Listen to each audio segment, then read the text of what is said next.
Welcome to my channel. ఇప్పుడు వచ్చేసి మనం Gujarat Titans versus Delhi Capitals IPL match review చూద్దాం. ఇప్పుడు స్టార్టింగ్లో గుజరాత్ టైటన్స్ బ్యాటింగ్ తీసుకుంది. స్టార్టింగ్లో వచ్చి వీళ్ళందరూ వరుసగా అవుట్ అవుతున్నారు. ఇషాంత్ శర్మ స్టార్టింగ్లో బౌలింగ్ బాగా వేశాడు, తను వికెట్స్ తీశాడు. స్టార్టింగ్లో ముఖేష్ కుమార్ వచ్చేసి సహా వికెట్ తీసుకున్నాడు. ఇషాంత్ శర్మ శుభమన్ గిల్ వికెట్ తీసుకున్నాడు. Next Ishant Sharma Miller wicket తీసుకున్నాడు. నెక్స్ట్ స్టబ్స్ ఇద్దరు వికెట్ తీసుకున్నాడు. Shahrukh Khan plus Manohar. Next Mukesh Kumar Rashid Khan wicket తీసుకున్నాడు. ఖలీల్ అహ్మద్ కూడా వికెట్ తీశాడు.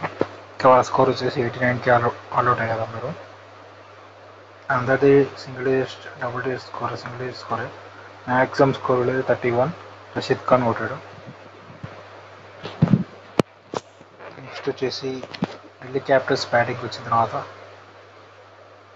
ఓపెనర్స్ పృథ్వీ షా వచ్చేస్తుందని కొట్టాడు, 7కి కొట్టాడు. నెక్స్ట్ మెగ్గుర్క్ వచ్చేసి 20 రన్స్ కొట్టాడు 10 బాల్స్లో. నెక్స్ట్ అభిషేక్ పొరేల్ వచ్చేసి 15 కొట్టాడు. హోప్ వచ్చేసి 19. Next Rishabh Pant winning innings ఆడాడు 16 నాట్ అవుట్. 8.5 ఓవర్స్లో మ్యాచ్ కంప్లీట్ చేశారు. 92 for 4. సో ఢిల్లీ 1/6 వికెట్స్, 6 వికెట్స్తో గెలిచింది. రన్ రేట్ కూడా బాగా వచ్చింది ఢిల్లీకి.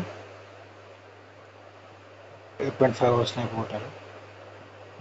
Subscribe to my channel to see the IPL reviews.